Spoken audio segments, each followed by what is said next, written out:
নির্বাচন কমিশনও তাদের যা যা করণীয় সেটা নিয়ে এগিয়ে যাচ্ছে।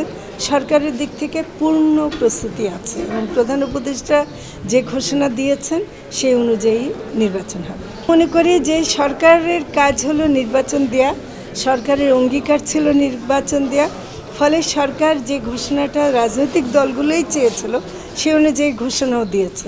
ফলে এর বাইরে কারা কি বলছে সেটা নিয়ে আমরা কোনো মন্তব্য করব না।